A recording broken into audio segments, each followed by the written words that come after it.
تستمعون الآن إلى برنامج المرأة والحياة مع الأستاذة خديجة برهان.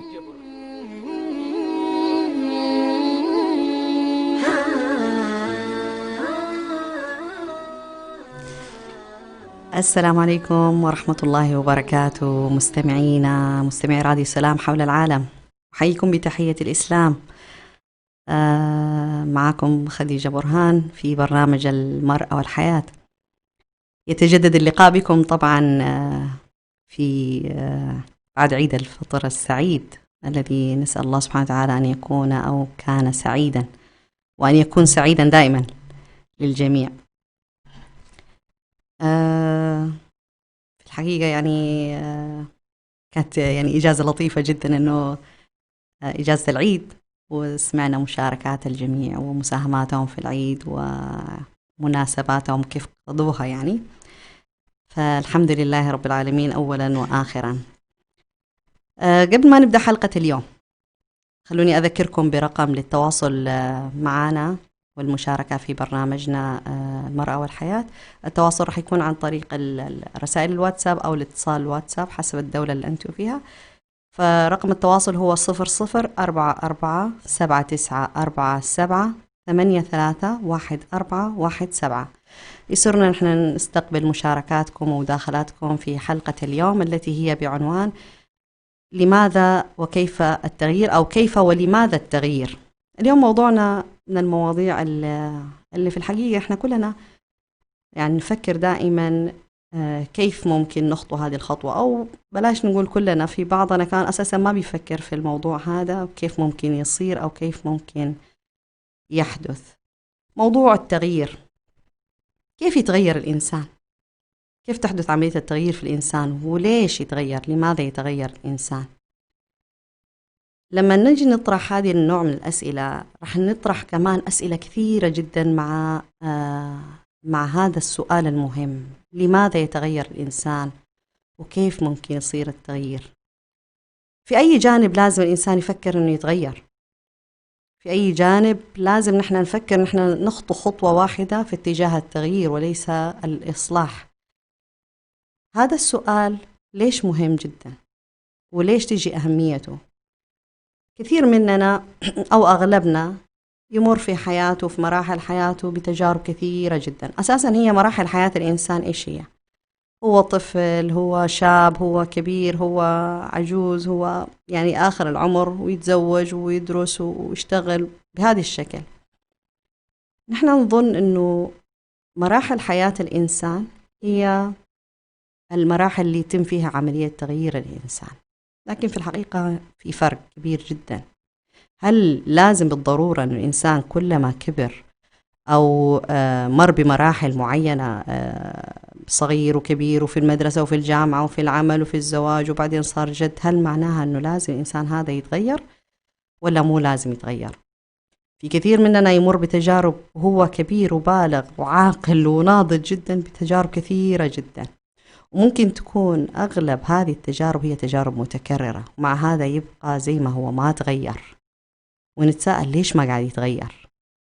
وفي بعض الأشخاص نقابلهم في حياتنا نقول إنه بعد فترة طويلة، يعني بعد سنوات طويلة، مثلا نقول فلان والله لما قابلته أو فلانة لما قابلتها سبحان الله ما تغيرت، يعني بقيت زي ما هي. إيش السر في إنه هي ما تغيرت وبقيت كما هي؟ هل في سبب وراء هذا الشيء ولا ما في سبب؟ لازم نعرف إنه الإنسان ما بيتغير من خلال عمره فقط، إنه هو صغير وكبر وخلاص لازم يتغير. مو لازم يتغير، بعض الأحيان يبقى زي ما هو، لكن في أشياء كثيرة تدفعه إنه تتغير أو إنه يتغير، ويكون حافز قوي جدا له في حدوث أو إحداث عملية التغيير. طيب، إيش اللي ممكن يخلي الإنسان يتغير؟ اللي يخلي الإنسان يتغير، بعضنا ممكن يقول المشاكل اللي تمر عليه، بعضنا ممكن يقول الظروف الصعبة اللي يمر عليه، بعضنا يقول ممكن غير البلد اللي هو عايش فيه، بعضنا يقول ممكن يتزوج فلانة أو هي تزوجت فلان فهي تغيرت تبعا لذلك. هل هذا صحيح مثلا؟ هذا يعني جزء من عملية التغيير، لكن مش هو التغيير اللي احنا بنتكلم عنه. احنا قاعدين نتكلم عن التغيير الإيجابي، التغيير الصحيح اللي لازم الإنسان يوصل له أو يكون يعني دخل فيه أساسا باختياره. الله سبحانه وتعالى في القرآن الكريم يقول إيش؟ إن الله لا يغير ما بقوم حتى يغيروا ما بأنفسهم. إيش معنى هذا الكلام؟ معنى هذا الكلام إنه الإنسان لما يقرر إنه يتغير رح تبدأ الحياة تتغير معه، وليس العكس. نحن دائما نطلع إنه الإنسان يتغير، من الظروف تتغير عشان نحن نتغير، أو مثلا فلان من الناس يغير سلوكه عشان أنا أبدأ أتغير من ردة فعلي، أو أغير الوظيفة عشان أتغير. دائما نبحث عن التغيير في الخارج، لكن في الحقيقة هو الخارج ما له علاقة فينا إحنا. الأساس نحن إذا تغيرنا من الداخل ممكن الأشياء من حولنا تتغير. والسبب إنه لما نحن نتغير من الداخل أو نقرر نحن نتغير، راح يتغير طريقة نظرتنا لهذا الأمر، وراح يتغير طريقة تعاملنا وتفاعلنا وردة فعلنا لهذا الأمر، وراح يتغير النتائج اللي راح نحصل عليها. نيجي مثلا ناخذ مثال بسيط جدا أو كسؤال بسيط جدا: هل أنت وأنت راضي عن حياتك الآن في هذه اللحظة؟ مثلا الآن اللي قاعد يستمع للبرنامج أو اللي راح يستمع للبرنامج، خلينا نوجه هذا السؤال للجميع، ويا ريت الجميع يجاوب عليه بينه وبين نفسه بالصدق. هل أنت راضي عن حياتك الآن في هذه المرحلة العمرية اللي أنت فيها؟ ولما نقول راضي عن حياتك معناها هل أنت سعيد؟ يعني لما تكون جالسة لوحدك أو جالس لوحدك، هل تشعر بالسعادة، بالرضا، بالراحة، بالهدوء، بالطمأنينة ولا لا؟ هذا السؤال الجواب عليه بالصدق يحدد تماما إيش لازم تسوي في حياتك أو في حياتك. كثير مننا ممكن ما يسأل نفسه هذا السؤال، كثير مننا يهرب أساسا من الجلوس لوحده. ليش؟ لأنه لما يجلس لحاله تبدأ المشاعر تطلع، يشعر بعدم الراحة، بعدم الرضا، بعدم السعادة، ويتساءل ممكن أنا سعادتي لما أكون مع الناس. وفي الحقيقة مش مسألة أنه أنت سعادتك أنك مع الناس، إنما أنت بتهرب أساسا من نفسك ومن الإجابة على هذه الأسئلة، فبتنخرط في اجتماعات مع الناس وفي أنشطة مع الناس وفي حفلات وفي أي شيء. لأن الإنسان السعيد والراضي الصادق مع نفسه ما عنده مشكلة لما يقعد مع نفسه لوحده، عنده جواب على هذا السؤال. فالسؤال المهم اللي لازم نبدأ نجاوب عليه: هل أنت راض وسعيد عن نفسك أو مع نفسك؟ لما تكون جالس لوحدك هل أنت تشعر بالسعادة والرضا عن نفسك؟ هذا السؤال مهم جدا الإجابة عليه عشان نحدد رحلة التغيير كيف راح تبدأ وليش لازم تبدأ. السؤال الثاني اللي أحب أطرحه اللي هو: هل أنت راضي أو أنت راضي عن المستوى اللي أنت وصلتي له في حياتك أو اللي أنت وصلت له في حياتك؟ ولما نتكلم برضو عن مستوى الرضا في الجانب العملي، مثلا هل أنت راضي عن وظيفتك؟ طبعا ممكن بعضكم يجاوب يقول ما في غير هذه الوظيفة أصلا، يعني فبالتالي يعني ليش أتذمر؟ الحمد لله أنا أحسن من غيري. طبعا الحمد لله أنا أحسن من غيري وما في غير هذه معناها مثبطات عشان الإنسان يبقى في نفس النقطة بدون ما يتغير. فالسؤال هو: هل أنت راضي عن مكانك في الوظيفة أو وظيفتك اللي أنت قاعد تشتغل فيها؟ هل أنت راضي عن دراستك الجامعية أو التخصص اللي أنت اخترته وقاعد تدرسه وتبذل جهدك فيه؟ هل أنت راضي عن المستوى اللي أنت وصلت له في علاقتك بزوجك أو بزوجك أو بأبنائك أو بأصدقائك؟ هل هذا المستوى اللي أنت فيه في العلاقات الاجتماعية أنت راضي عنه وخلاص ومقتنع فيه، ولا خلاص ما في يعني أحسن من كده ما راح يصير والحمد لله أنا ما عندي مشكلة؟ الصدق في الإجابة على هذا السؤال مهم جدا. هل أنت راضي بالفعل كمان عن علاقتك بالله سبحانه وتعالى؟ ولما نقول علاقتك بالله مو قصدنا الشعائر التعبدية، لأنه بعض الناس ممكن يزيد من معيار الشعائر التعبدية، يكثر صلوات وقراءة قرآن وختمة ورا ختمة عشان يهرب من جواب هذا السؤال العميق جدا. لأن العلاقة مع الله هي علاقة صدق، هي علاقة مراقبة، هي علاقة الإحسان، أن تعبد الله كأنك تراه فإن لم تكن تراه فإنه يراك. الإجابة على هذه الأسئلة مهمة جدا، وأهميتها تيجي إن الإنسان يعرف يشخص حالته. كثير مننا في جانب معين احنا راضين فيه عن أنفسنا، لكن في جوانب كثيرة احنا مو راضين عن أنفسنا فيها، ومع الأسف الجوانب اللي احنا مو راضين عن أنفسنا فيها ما بنحاول نحن نغيرها، نحن نحاول نعالجها، نصلح فيها، يعني عملية ترقيع مش أكثر من كده.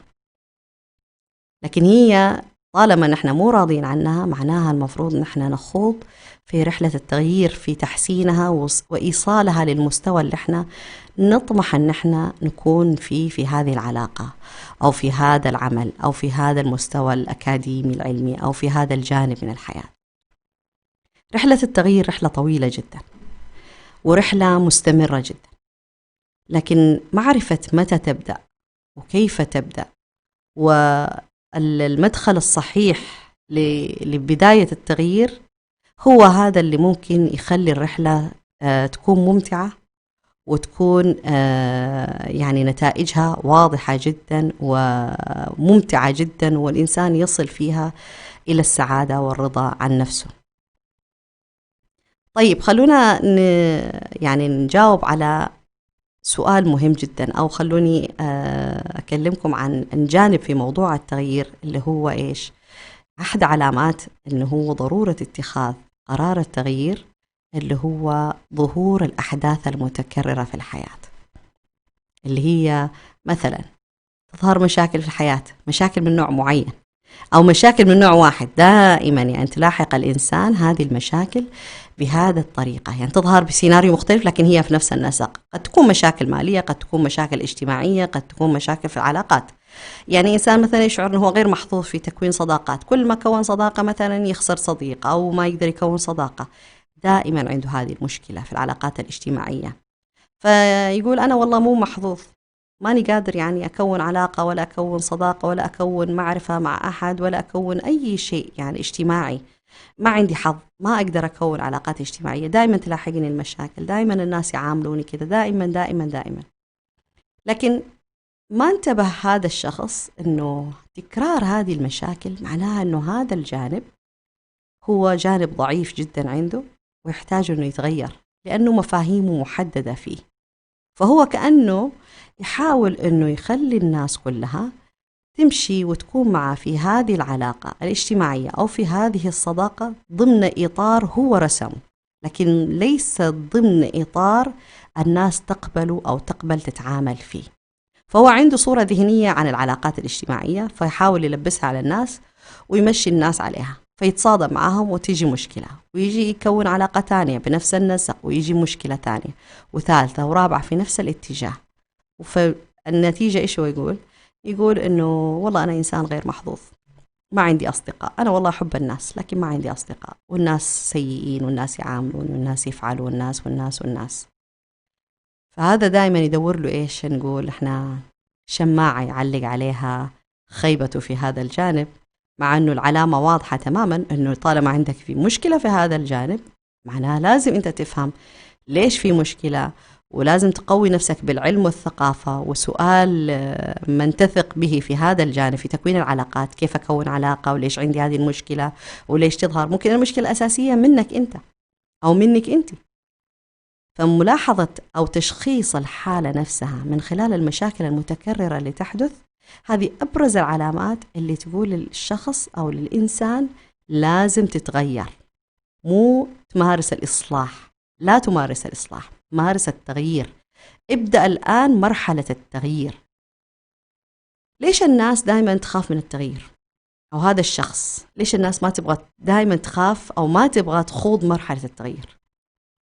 ببساطة جدا إنسان ما يحب يخرج عن المألوف، ما يحب يخرج من دائرة الراحة، ما يحب يجرب شيء جديد. ليش؟ لأنه دائما الناس تتبع مثل اللي يجرب المجرب يكون عقله مخرب، يقول لك. وطبعا هذا النوع من الأمثال مع الأسف الشديد يعني يرجعنا لورا، وكثير من الأمثال زيها تخلي الإنسان ما عاد يطمح لتجريب أي شيء. وبرضه من عندنا أمثال كثيرة، يعني مثلا زي مثل اللي هو مد رجلك على قد لحافك، يعني صراحة من الأمثال البليدة جدا. ليش ما يكون اللحاف قد رجلي؟ يعني ما مد اللحاف أصلا، ليش إن أنا مد يعني أقصر رجلي؟ فدائما الأمثال والمخاوف وعدم الرغبة من الخروج من منطقة الراحة والخوف من المغامرة والاستكشاف، هذه أهم العوائق اللي تخلي الإنسان دائما ما يحب يغير وما يحب يجرب وما يحب يغامر بأي شيء. دائما عنده مخاوف، بالإضافة إلى المخاوف طبعا عنده الشيطان، يعني أكبر مثال، لكن ما راح نتكلم إحنا عن الشيطان وفعله في التخويف عشان ما نتخذ ذريعة نحن ما نخطو خطوة أمامية ناحية التغيير وتمييز أنفسنا وبناء شيء جديد مختلف تماما. فبالتالي الخروج من منطقة الراحة وكسر هذه الدائرة اللي يكون فيها الإنسان هي أول البوابات اللي لازم الإنسان يخرج منها إلى الخارج لإحداث التغيير. طبعا يعني احنا عندنا هنا ضيفة في الاستديو، لكن هي ما راح تشاركنا إلا على الصامت في مداخلات خفيفة جدا في هذا البرنامج، لكن هي جالسة تستمع لنا الآن، واحنا يعني حابين جدا احنا نستضيفها معانا في خاصة بعد العيد وبعد الغياب الطويل جدا. فمعانا الأستاذة حليمة، وحابين احنا تشاركينا لو سلام للمستمعين في هذه الحلقة المميزة بعد العيد وبعد اللقاء، يعني بعد هذه الفترة الطويلة من الانقطاع. فياريت تقولي لنا كلمة صغيرة كده عشان المستمعين قاعدين يسمعوكي. قربي المايك لو سمحتي.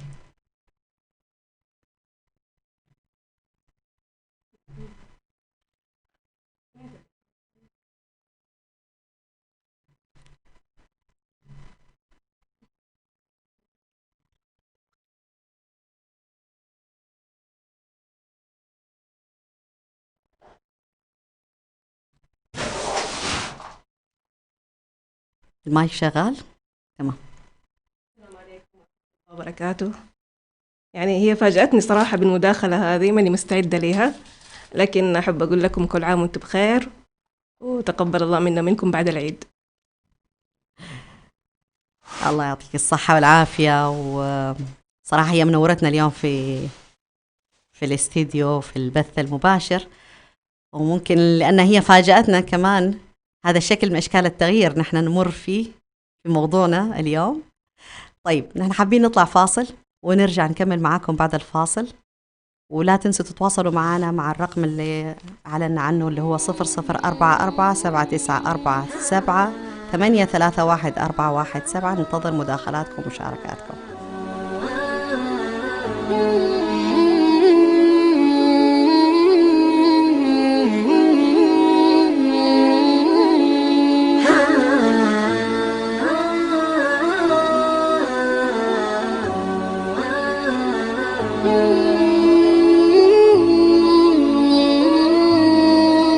لم يكن الإعلام وليد عصر من العصور أو حضارة من الحضارات. الإعلام وليد عصر من العصور أو حضارة من الحضارات، فلا يوجد زمن من الأزمنة قديما أو حديثا إلا واحتل الإعلام مكانة فيه. ومن هنا انطلق راديو سلام مستخدما جميع الوسائل المتاحة على الأقمار الصناعية ومنصات البث على الإنترنت والتطبيقات ليصل إلى جمهوره، ليكون وسيلة إعلامية مسموعة متخصصة في الشأن الإريتري، ويبث باللغتين العربية والتجرينية على مدار الساعة.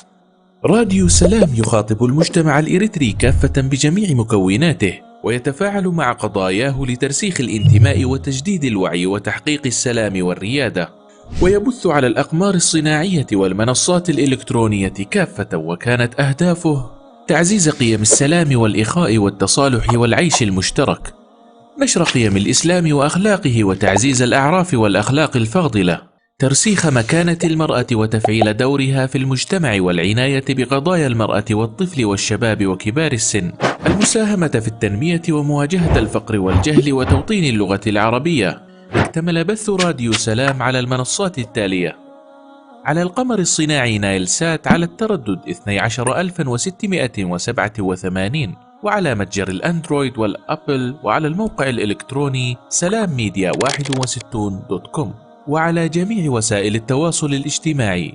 راديو سلام، سلام ووئام.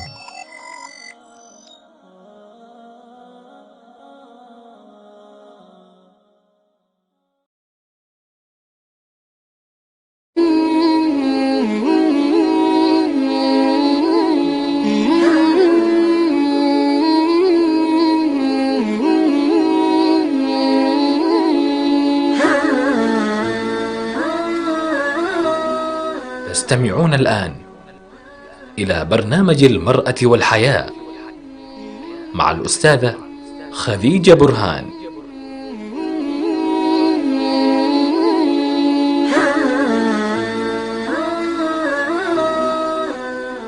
طيب، رجعنا لكم بعد المداخلة اللطيفة مع الأستاذة حليمة معنا في الاستديو مباشرة.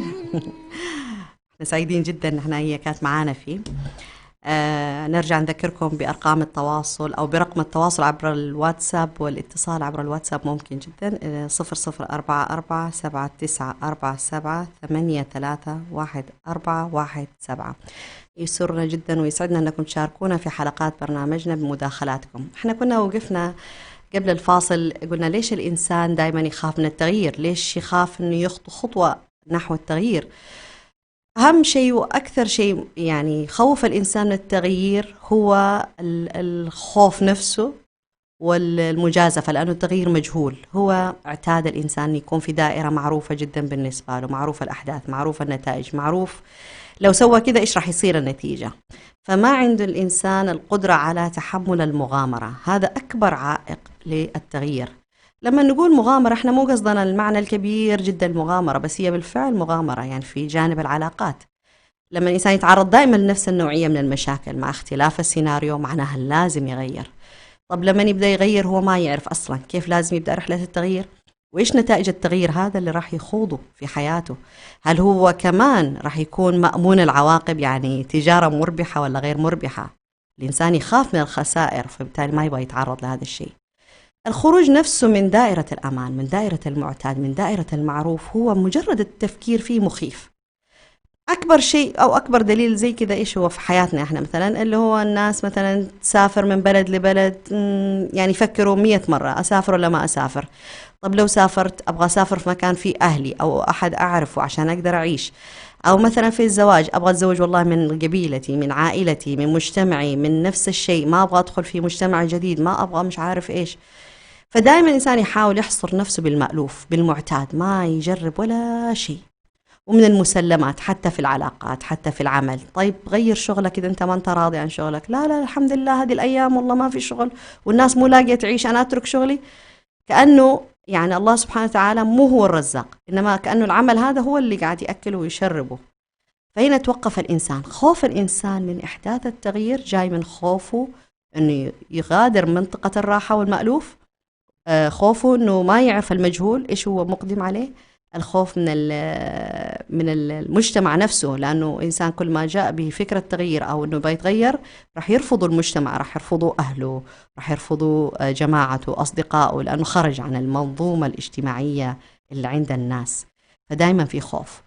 واحنا نقول ايش هذا الخوف من فين جاي كمان؟ نيجي انه هو موروث. احنا نورث أبنائنا، نورث عائلاتنا، نورث أصدقائنا مخاوفنا. فتيجي واحدة أو واحد يبغى يتغير، أصحابي يقول لا لا لا تسوي زي كده، أنت في وضع أحسن من كده ما في وما عليك، يعني أنت أصبر كل الناس زي كده. فنثبط بعض، ما نشجع بعض على أي شيء. واللي بيحصل إيش هو؟ الإنسان بيكون في نفس النقطة، بيعيش في نفس النقطة، وبيموت في نفس النقطة، فما بيضيف شيء لا على نفسه ولا على حياته ولا على أي شيء. كلنا في حياتنا وفي عائلاتنا لو ننظر بصدق وبصراحة لواقعنا اللي احنا موجودين فيه، احنا تكرار المخاوف. مجرد احنا نبغى نمارس مهنة جديدة، كل اللي حوالينا يخوفنا منها أو يحط لنا على أقل تقدير. لما حط مخاوف يحط محاذير، لا تسوي كده ولا تفعل كده ولا تسوي مش عارف إيش ولا تتكلم. دائما موجود هذا الشيء. فالإنسان يكون لسه مندفع يبطل، يعني يتراجع قليلا مع المحاذير هذه. ليش؟ لأن أول مشكلة في التغيير راح تواجهه أو بعد رحلة التغيير أو في أثناء رحلة التغيير، كل الأصابع راح تتجه إليه متهمة، تقول له إحنا قلنا لك أنت ما سمعت، إحنا قلنا نصحناك أنت ما سمعت. فيبدأ يلوم نفسه الإنسان على أنه خطأ خطوة أمامية للتغيير. عشان كده دائما إحنا نسأل نقول إيش؟ ليش تتغير؟ لماذا التغيير؟ لازم يكون عندك إجابة على هذا السؤال. إذا كنت أنت راضي والله بالوضع اللي أنت فيه، عن حياتك، عن شغلك، عن علاقتك بزوجتك وعلاقتك بزوجك، بأولادك، بأصدقائك، بالناس، بالدنيا كلها، خلاص لا تتغير، خليك زي ما أنت. لكن رجاء رجاء رجاء لما تكون أنت في نفس النقطة لا تنصح الناس أنهم يبقوا في النقط تبعهم أو في الدوائر الثابتة تبعهم. يا ريت الناس يحتفظوا بنصائحهم في عدم حدوث التغيير لأنفسهم، ويتركوا الآخرين يجربوا شيء في الحياة. الإنسان مفطور على أنه يستكشف الحياة ويتعرف على الحياة ويتعرف على كل شيء جديد ويمارس كل شيء جديد، وما عنده مخاوف. المخاوف هي شيء دخيل جاية من الأفكار، من المجتمعات، من الشيطان، من الأنظمة، من العقد الموجودة، هي اللي تكبل الإنسان وتخليه ما عاد يبغى يجرب شيء جديد. والله جايب 90% مثلا في الدراسة الثانوية، يبغى يدرس شيء بعيد عن تخصصه اللي جاب فيه 100%. الناس كلها تقول له لا لا لا لا تجازف، هذا التخصص اللي انت تبغى تدرس فيه سوق العمل ما يناسبه، مش عارف ايش. احباطات احباطات احباطات. فيبدأ الناس كلهم تقريبا يتوقفوا عن إحداث عملية التغيير في حياتهم. الناس أصبحوا الآن مكبلين بالمخاوف. مخاوف من إيش؟ من كل شيء. مخاوف اقتصادية، مخاوف اجتماعية، مخاوف سياسية، مخاوف صحية، مخاوف عالمية، مخاوف إقليمية. حتى عندهم مخاوف من الله سبحانه وتعالى، مع أنه هو الرحمن الرحيم. الله سبحانه وتعالى قال في القرآن الكريم: إن الله لا يغير ما بقوم حتى يغير ما بأنفسهم. أي شيء يبدأ فيه الإنسان في مسألة التغيير، أول شيء لازم يغيره هو في نفسه. والتغيير في نفسه لازم يبدأ أول شيء يسأل نفسه أسئلة عميقة جدا: هل أنت راضي ولا مو راضي؟ هل أنت سعيد ولا غير سعيد؟ هل عندك مشروع في حياتك قاعد تشتغل عليه الآن في الدنيا، وليل مع نهار تفكر في مشروعك هذا، سواء كان مشروع مادي ولا غير مادي، إنما تفني حياتك من أجله، بحيث أنك لو مت في ناس تكمل هذا المشروع، ويشار لهذا المشروع يقول والله فلان لما كان عايش كان يمارس هذا المشروع أو كان يقوم على هذا المشروع، وتركوا الله يرحمه ويحسن إليه، الآن ما شاء الله ممكن أولاده، ممكن أخوانه، ممكن أصدقائه قاعدين يكملوا هذا المشروع. هل نحن بهذا الشكل ولا عايشين لأنفسنا فقط؟ الإجابة الحقيقية وبالصدق مع أنفسنا في هذه الجوانب هي اللي راح تعرفنا كيف يحدث التغيير. في أي جانب لازم أنا أغير. لما نتكلم عن التغيير مو قصدنا تغيير كلي، لازم الإنسان يكون دقيق ويحدد بالضبط في أي جانب هو يبغى يغير. ممكن أكون أنا راضي عن نفسي في جانب مثلا علمي، أنا عن نفسي أكون مثلا راضي عن هذا الجانب، لكن في جانب مثلا علاقتي بالله ممكن ما أكون راضية. إذا لازم أشتغل على هذا الجانب وأسأل نفسي إيش الجانب اللي في علاقتي مع الله سبحانه وتعالى أنا ماني راضي عنه. هل هي مثلا أدائي للعبادات؟ هل طريقة أدائي للصلوات مثلا ما تعجبني؟ يعني أصلي بسرعة وبدون يعني هدوء وبدون سكينة مثلا، هذا مو عاجبني، معناها لازم أبدأ الآن أغير طريقتي في الصلاة. هل مثلا أنا عندي سوء ظن بالله سبحانه وتعالى، يعني دائما عندي خوف من المستقبل وعندي قلق من الحاضر وعندي هواجيس وكل كلام ينصب على أنه يا رب سترك لا يصير فينا ولا يفعل فينا ولا مش عارفة إيش، طبعا هذا سوء ظن في الله. هل أنا عندي هذا الجانب مثلا؟ لازم معناها أشتغل على أنه أغيره وليس أصلحه. لازم أعرف من فين جايتني هذه المشكلة وأغيرها تغيير جذري. طبعا التغيير رحلة طويلة جدا، إذا بدأت ما راح تنتهي إلا عندما يدخل الإنسان قبره. ليش؟ لأنه في مراحل طويلة الإنسان يمر فيها أثناء التغيير، والبداية دائما حقت التغيير هي بداية صعبة جدا. والله ما ودي إني أنا أقول إن هي سهلة وأشجعكم، لكن هي بداية صعبة، لكن تستحق جدا إن الإنسان يخوض فيها. ما راح نقول إنه كل شيء سهل، ما هو سهل أبدا، التغيير صعب، لكن الإرادة والصدق مع النفس في إحداث التغيير هو هذا المحرك الأول والأساسي في عملية التغيير. خلوني أسرد لكم قصة بسيطة جدا يعني من واقع الحياة. في مثلا ناس يعني من أعرف كان أو يعني يبغوا يدخلوا في نظام غذائي معين، طيب في حمية. طبعا نحن لما نقول حمية اللي هو الرجيم، يعني مع الأسف الشديد يتبادر إلى الذهن هو عملية حرمان. حمية معناها حرمان، والحقيقة هي مشكلة. فأول ما قرر هذا الشخص أو هذه الإنسانة تخوض هذا الموضوع، كان إيش سوت؟ يعني تبغى تجرب على سبيل التسلية، إنه تبغى تجرب حمية خلاص. فقررت تجرب الحمية الفلانية والعلانية، وجلست تقرأ. اكتشفت أثناء البحث، هي الآن قررت أثناء بحثها عن حمية مناسبة أن كل الحمية الموجودة والمعلن عنها لا تناسبها أبدا أبدا أبدا. طبعا كلام غريب جدا، لكن الحقيقة هي كذا.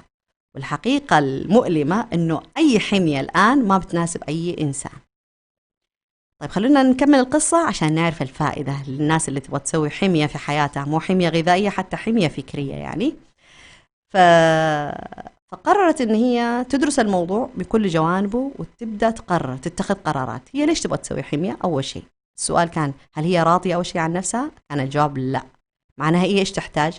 تسوي حمية، تغيير جذري. طيب الآن التغيير كيف تبغاه؟ تبغاه مؤقت مثلا توصل للوزن اللي تبغاه والشكل اللي تبغاه خلاص ترجع لحياتها السابقة؟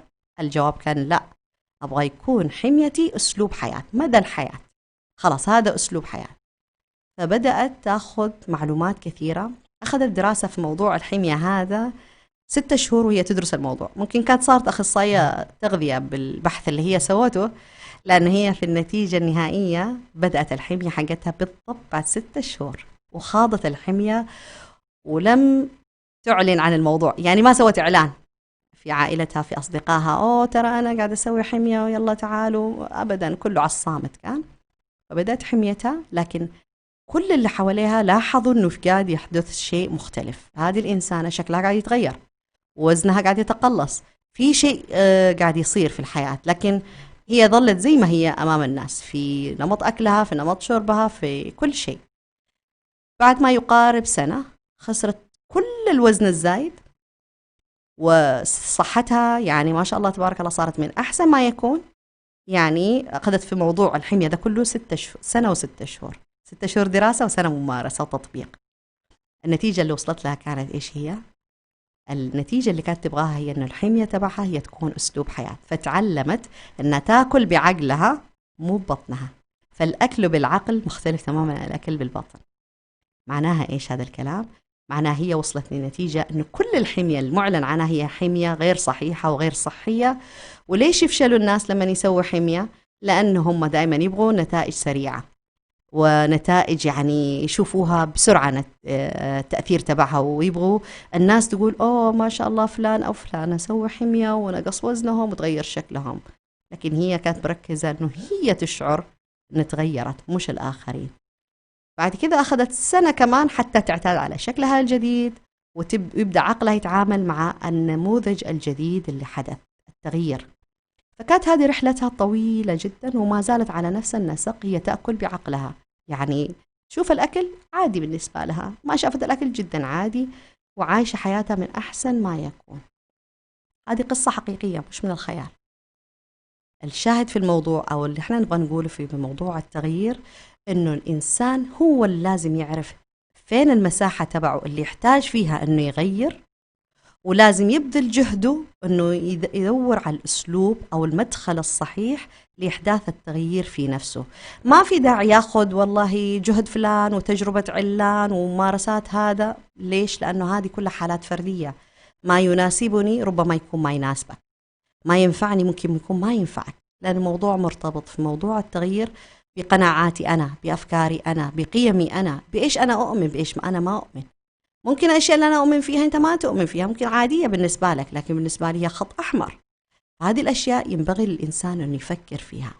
فرحلة التغيير تبدأ من إدراك الإنسان أنه هو محتاج الآن يغير، لازم يحدد المساحة تبعه أو الجانب اللي يحتاج فيه التغيير. فيسأل نفسه أسئلة بسيطة جدا، ونرجع لنفس الأسئلة ونكررها ونكررها دائما. هل أنت سعيد لما تكون لحالك؟ لما تجلس لحالك هل أنت سعيد ولا لا؟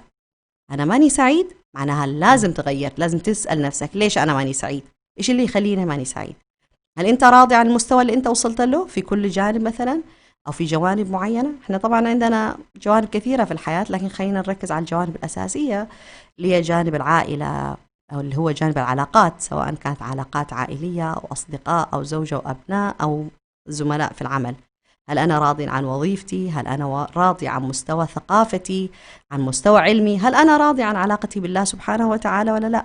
هل أنا راضي عن الدنيا ولا لا؟ إذا أنا ماني راضي عن الدنيا ممكن بعضنا يقول طب أنا إيش أسوي؟ وأنت تقدر تسوي شيء. هو مجرد إنه أنت تفكر إيش أقدر أسوي راح تلاقي الإجابات تباعا تنزل في العقل. يعني الإنسان لازم يسأل بطريقة صحيحة، ولازم يكون صادق. الصدق دائما هو اللي نحن ندور حوله، الصدق والإرادة. كل ما الإنسان كان صادق وعنده إرادة قوية الله سبحانه وتعالى لازم يعينه. ليش؟ إذا علم الله منك صدق النية أعانك. ولما نقول إذا علم الله منك صدق النية، صدق نيتك في أي شيء. ربما الآن أنت تسعى في اتجاه معين لتغيير مثلا في وظيفتك، ما حصلت على الوظيفة اللي تطمح لها. طيب إيش تسوي؟ تبقى في وظيفتك؟ ابقى في وظيفتك، لكن خلي عينك على الوظيفة اللي أنت تبغاها. استعد لها. يعني استعد لها، لما نقول استعد لها علميا، ثقافيا، معرفيا، ممارسة، تدريبات، كورس، اللي يكون. لما أنت تكون جاهز، فرصتك في هذه الوظيفة راح تظهر، لأنه من جد وجد ومن زرع حصد. فهذا أوان الزرع، أوان التغيير هو أوان الزرع، والحصاد هو النتيجة اللي توصل لها. في ثقافتك والله مو عاجبتك، ابدأ تثقف. هتقول ممكن في أي جانب أثقف؟ اسأل نفسك أنت في أي جانب شايف نفسك ضعيف ثقافتك. يعني هل هي في الثقافة الإسلامية، في الثقافة العامة مثلا؟ معناها لازم تبدأ تقرأ. طب أنا والله ما أحب أقرأ إلا من يعني لا نجلس إحنا نطلع لنفسنا العقد. والله ما أحب أقرأ كتب ورقية، أحب أقرأ مثلا PDF. ما أحب أقرأ من هنا، ما في كتب كذا. يعني لا نجلس إحنا نطلع لنفسنا الأعذار، لأنه هنا هذه إخراج الأعذار معناها دليل عدم الصدق. نحن حابين نطلع معاكم فاصل، وبعد الفاصل حابين نكمل معاكم موضوعنا المهم جدا، ويا ريت تجاوب على هذه الأسئلة. طبعا الإجابات هي لكم أنتم وليست لنا نحن، احنا بس نساعدكم في دخول مرحلة التغيير أو في قرار التغيير. فاصل وراجعين لكم.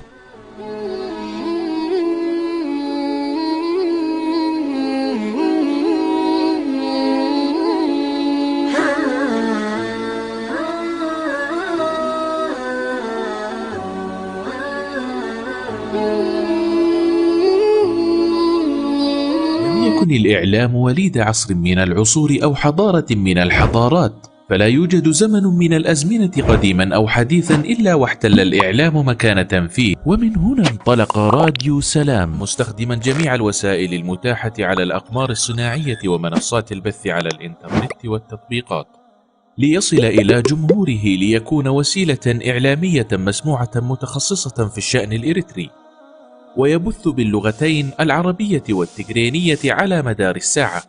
راديو سلام يخاطب المجتمع الإريتري كافة بجميع مكوناته، ويتفاعل مع قضاياه لترسيخ الانتماء وتجديد الوعي وتحقيق السلام والريادة، ويبث على الأقمار الصناعية والمنصات الإلكترونية كافة، وكانت أهدافه تعزيز قيم السلام والإخاء والتصالح والعيش المشترك، نشر قيم الإسلام وأخلاقه وتعزيز الأعراف والأخلاق الفاضلة، ترسيخ مكانة المرأة وتفعيل دورها في المجتمع والعناية بقضايا المرأة والطفل والشباب وكبار السن، المساهمة في التنمية ومواجهة الفقر والجهل وتوطين اللغة العربية. اكتمل بث راديو سلام على المنصات التالية: على القمر الصناعي نايل سات على التردد 12687، وعلى متجر الأندرويد والأبل، وعلى الموقع الإلكتروني سلامميديا61.com، وعلى جميع وسائل التواصل الاجتماعي. راديو سلام، سلام ووئام.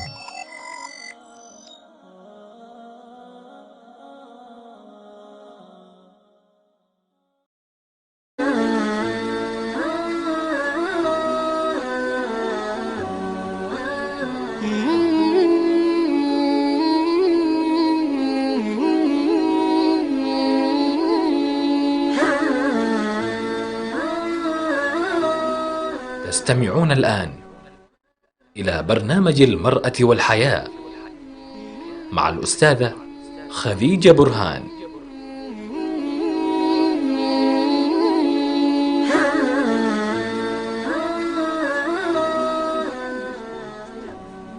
طيب، رجعنا لكم مرة تانية بعد الفاصل، ونذكركم برقم التواصل بالواتساب أو اتصال الواتساب حسب الدولة اللي انتوا فيها: 004479783117. يسرنا جدا أنكم تشاركونا في حلقات برنامجنا الإذاعة مباشرة في برنامج المرأة والحياة. نكمل موضوع التغيير. موضوع التغيير دائما موضوع مهم جدا. جوابا على سؤال، نحن بعض الأحيان نقابل ناس ويقولوا لنا في شخص قابله مثلا بعد مدة طويلة أو بعد سنوات طويلة، ويقولوا فلان قابلته والله ما تغير وزي ما هو. طبعا نحن دائما نتساءل كيف الإنسان يبقى زي ما هو ما يتغير بعد كل هذه السنوات، بعد كل اللي مر عليه. الجواب على هذا السؤال أخيرا بعد سنوات طويلة جدا حصلنا على هذا الجواب الذهبي، إنه الإنسان هذا ما تغير لأنه أساسا ما قرر إنه يتغير، فهو بقي في نفس النقطة، وإحنا بندور ندور ندور في الحياة نرجع نلاقيه في نفس النقطة، فنلاقيه بنفس السلوك، بنفس الممارسات، بنفس المشاعر، بنفس الأخلاق، بنفس أي شيء، كأن الدنيا وقفت عنده وما مرت عليه تماما. هذا هو الشيء الجواب الصحيح للأشخاص. طبعا احنا ما نخوض في موضوع مثلا أخلاق الشخص، الأخلاق ما تتغير، موضوع الأخلاق هذا إلا الإنسان لما يكون في خلق سيء ويغير لشيء كويس، هذا موضوع منتهي. لكن بعض الناس مع الأسف الشديد نروح وندور في الحياة وكل شيء نرجع نلاقي في نفس الوظيفة، نفس ستايل اللبس، نفس طريقة التفكير، نفس المزاج في الأكل، نفس الأصدقاء، نفس الروتين. يعني احنا نتساءل ما يزهق مثلا؟ لأنه ما يزهق لأنه هو أساسا ما يبغى يغير شيء، فبالتالي هذا خطر طبعا. هذا معناه الإنسان من لم يتغير يتبدد، يعني من لم يتجدد يتبدد. الإنسان لما ما يتغير خلاص يفنى، لا يبقى فيه أي شيء، أساسا هو يكون زايد على الدنيا، ما يزيد على الدنيا أي شيء آخر. طيب هل مراحل الإنسان ومراحل العمر اللي يمر فيها الإنسان بالضرورة أنها تساعده على التغيير؟ بعض الناس ممكن، بعض الناس مو ممكن يعني، أو مو لازم، ما في قاعدة في الموضوع، لأنه قرارات الإنسان في حسب مراحل العمرية دائما مرتبطة بمصالحه. والله يكون شاب مثلا خلص دراسته واشتغل، قراره الآن إنه والله بغير حياتي، أبغير حياتي، إيش أسوي؟ أتزوج. خلاص هذا التغيير أعظم تغيير ممكن يمارسه الإنسان. طيب وبعدين اتزوجت، أجيب أبناء، يعني والله الحياة خلاص ماشية كذا، هذا الروتين مو تغيير أساسا يعني. فمراحل حياة الإنسان أو مراحل نضجه ما له علاقة بموضوع أنه لازم يتغير، مو لازم يتغير. القرار في التغيير هو قرار فردي ما له دخل بعمر معين. ممكن نلاقي ناس عمرهم صغير جدا لكن ما شاء الله تبارك الله، الله سبحانه وتعالى فتح عليهم من العقل والذكاء والنباهة، إنه من هو صغير عارف تماما إيش يبغى يكون، إيش يبغى يصير، كيف يبغى يعيش حياته، كيف يبغى يعني ينظر للمستقبل، لا يعيش في الحاضر. الحاضر ده ما له علاقة فيه. ممكن يجي من أبوين محافظين أو مرة منغلقين أو فوضويين ويجي في بيت كله فوضى، لكن هو من هو صغير عارف تماما مستقبله كيف شكله، في ذهنه متصور، فتلاقيه دائما يمشي مع هذا الشيء. وهذا حقيقة موجود، والله احنا ما قاعد نتكلم عن شيء خيالي. في أشخاص كثير نحن عايشناهم وعاصرناهم ومعاشرينهم عندهم من القصص في جانب التغيير نحن نقف صراحة مستغربين تماما. لكن هذه سنة كونية، سنة كونية في التغيير، إن الإنسان أول شيء هو لازم يقرر إنه يتغير، ويعرف الجانب اللي لازم يتغير فيه في حياته فين هو، ويعرف كمان كيف يتغير هذا الجانب، لأنه كمان مو يروح يتغير بطريقة سيئة ويظن إنه هو قاعد يسوي شيء كويس في نفسه. النية الحالة في ذا الجانب مو كافية، إنما الخطوات الصحيحة للإنسان يخوضها في موضوع التغيير مهمة جدا. هذه الأشياء الثلاثة مهمة جدا في مسألة التغيير. معرفة أول شيء أنا محتاج تغيير، الجانب اللي أنا لازم أحدد فين لازم أتغير وأشتغل عليه، وأدرك تماما وأقرر وأعرف أنه مسألة التغيير في هذا الجانب هي أبد الآبدين للعمر كله، لأنه أثناء رحلة التغيير الإنسان راح يجي له إحباطات. فلما يجي إحباط هل يقف في منتصف الطريق مثلا في رحلة التغيير، ولا يرجع لنقطة البداية نقطة الصفر اللي كان فيها، ولا خلاص والله وصلت النص عيب كذا يعني خليني أكمل شوية المشوار وأكمل السعي تبعي للوصول للنقطة اللي أنا أختارها. مهم جدا نحن نختار في أي جانب نتغير. رجاء لا حد يفهم موضوع التغيير أنه موضوع عام، ما هو موضوع عام، بالعكس هو موضوع مهم، موضوع خاص جدا بكل واحد. فكل واحد ملزوم أنه يجلس مع نفسه ويسأل نفسه أسئلة عميقة جدا، بداية أنه هل أنا راضي، هل أنا سعيد، ويسأل نفسه ليش وفي أي جانب، ومن هنا يبدأ يمسك طرف الخيط. ولما يمسك طرف الخيط هو راح يتفاجأ تماما من الأشياء اللي راح تظهر له في رحلة التغيير والمشاكل. وممكن أثناء رحلة التغيير راح يكتشف أنه هو المتسبب على نفسه بكل اللي صار في حياته. ممكن كل الإخفاقات والإحباطات والحزن والزعل والفشل اللي مر فيه كان سببه هو، وليس الظروف وليس الناس وليس أي أحد. ليش؟ لأنه ما قدر يتخذ قرار سليم. نرجع نذكركم بأهم الأسئلة في حلقة اليوم اللي نتمنى أنكم أنتوا تجلسوا فيها مع نفسكم وتجاوبوا عليها بالصدق، اللي هو هل أنت سعيد لما تكون جالس لوحدك، وانت راضي، هل انت راضي عن حياتك او عن المستوى اللي انت وصلت له في جوانب الحياة المختلفة؟ والسؤال الثالث المهم، ايش هو المشروع او الشيء او الهدف اللي في حياتك تسعى وتعمل لأجله طوال الليل والنهار وتطور نفسك فيه، بحيث ان انت لما تتركه كأثر لك في الدنيا وكوقف ثابت لك في الدنيا للآخرة. كنت أنا معاكم خديجة برهان في برنامج المرأة والحياة، وكانت معي ضيفة جميلة ورائعة أستاذة حليمة في بث مباشر. نلتقيكم إن شاء الله الثلاثاء القادم في نفس الموعد في نفس التوقيت. يسعدنا جدا مداخلاتكم ومشاركاتكم على الفيسبوك وعلى الواتساب. في أمان الله. علقت أحلامنا نجم الثريا، هيا قم ولندرك العلي سويا. همة تعد ولا يعد عليها، كيف لا والمجد يا مجد إليها. همة تعد ولا يعد عليها، كيف لا والمجد يا مجد إليها. هيا بالعزم نعيد اليوم مجدا، إن أردنا للهوى والجهل حدا. هيا بالعزم نعيد اليوم مجدا، إن أردنا للهوى والجهل حدا. إن أردنا للهوى والجهل حدا. سر بنا نحو العلا والمجد، إنا أمة العلم وسل إن شئت عنا. سر بنا نحو العلا والمجد، إنا أمة العلم وسل إن شئت عنا. علقت أحلامنا نجم الثريا، هيا قم ولندرك العلي سويا. علقت أحلامنا نجم الثريا، هيا قم ولندرك العلي سويا. أين أنت أيها الجيل الطموح؟ أين أنت أيها البر النصوح؟ أين أنت أيها الجيل الطموح؟ أين أنت أيها البر النصوح؟ إننا جئنا بأحلام تسامى.